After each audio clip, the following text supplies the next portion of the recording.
শপথ নিতে সংসদ ভবনে জামায়াতে আমির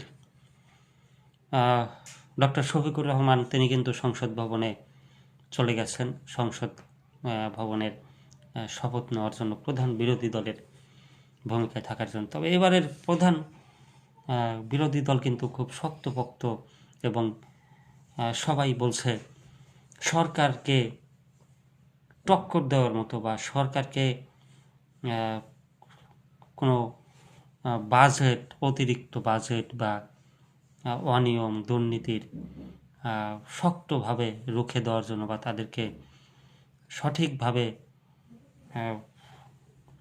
দিক নির্দেশনা বলা যায় ছায়ার মতো কাজ করবে এই ছায়া সরকার বা ছায়া প্রধান বিরোধী দল। তাদের শপথ নেওয়াটা একটু পড়ি বা তারা সেই রকম একটা সদস্য মন্ত্রী পরিষদ গঠন করতে যাচ্ছেন। নির্বাচিত সংসদ সদস্য এমপি হিসেবে শপথ নিতে সংসদ ভবনে প্রবেশ করেছেন বাংলাদেশ জামায়াতে ইসলামীর আমির ডাক্তার শফিকুর রহমান। মঙ্গলবার 17 ফেব্রুয়ারি সকাল 10:50 সংসদ ভবনের 6 নম্বর গেট দিয়ে প্রবেশ করেছেন তিনি। রেওয়াজ অনুযায়ী সংখ্যাগরিষ্ঠ দল হিসেবে বিএনপির শপথই আগে পড়ানো হয়, এরপর জামায়াতে ইসলামী থেকে নির্বাচিত সদস্যরা শপথ নেবেন। এর আগে নতুন সরকারের শপথ নিয়েছেন ত্রয়োদশ জাতীয় নির্বাচনে বিএনপি থেকে নির্বাচিত সংসদ সদস্যরা।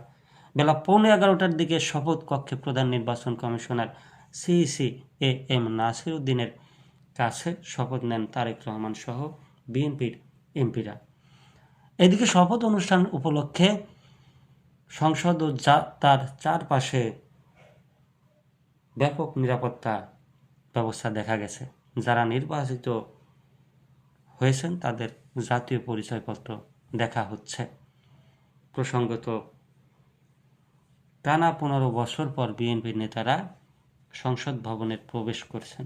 2014 সালে এবং 2024 সালের দুটি নির্বাচন বয়কট এবং 2018 সালের নির্বাচনে অংশ নিলেও দুপুরে কারচুপির অভিযোগ এনে ভোট বয়কট করে বিএনপি। এটা পুরাতন খবর ছিল। যাই হোক, মানে শেষের অংশ পুরাতন ইনফরমেশন ছিল। দেখা যাক এই মন্ত্রিসভা, নতুন মন্ত্রিসভা এবং 26 তারিখ যে অধিবেশন হতে যাচ্ছে সেই অধিবেশনে প্রথম অধিবেশন কি হয় দর্শক দেখার অপেক্ষায়, কার কি প্রস্তাব উত্থাপন করে, তারপরে কার কি প্রস্তাবনা বা ভোটের আগে যে আশ্বাস ছিল সেই আশ্বাসগুলো জনগণ পাচ্ছে কিনা একে একে উঠে আসবে গণমাধ্যমে।